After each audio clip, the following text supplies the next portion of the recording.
I don't know what to say about Ke'Bryan Hayes anymore. I mean, this is just mind-boggling, and it seems everybody's best answer is, well, what are you going to do about it? You can't trade him.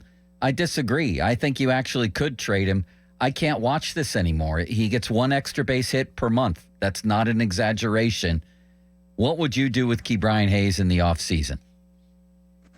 I mean, I'm trying to overhaul something. The swing, it sounds like, based on what Derek Shelton has said, is not in a good spot. It sounds like there's not the connectivity between Hayes and maybe what the Pirates think should happen. He does employ his own personal hitting coach. We know that. John Nunnally, that's been well documented and described here over the last year or so.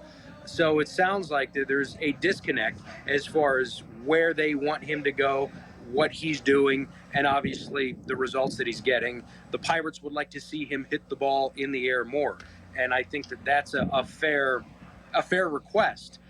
From what I understand, the John Nunnally approach is very much old school, short to it, long through it, try to stay up the middle. But what is that yielding in the way of gap-to-gap power, extra base hits, doubles? Hardly anything. So, well, let me ask you this.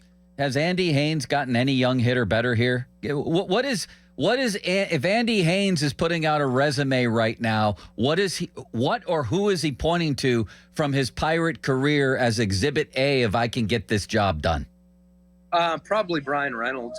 Not that he made Brian Reynolds, but he's maintained Reynolds. He's got Reynolds, I think, in a consistent spot. And from what I understand, Reynolds is not necessarily his guy, but I think that there is something there that, and I could be wrong about this, but what I've gathered is that, they work together in the offseason to some degree. I think Haynes is based in Tennessee, if I'm not mistaken. Don't quote me on that, but just to answer the question, I would say Reynolds, but I think that there's unfortunately too many examples otherwise of guys not achieving potential, namely Sawinski, namely Davis, namely Hayes, just to name three that unfortunately is, you put the chips in one side of the scale, he's got far too many weighing against him.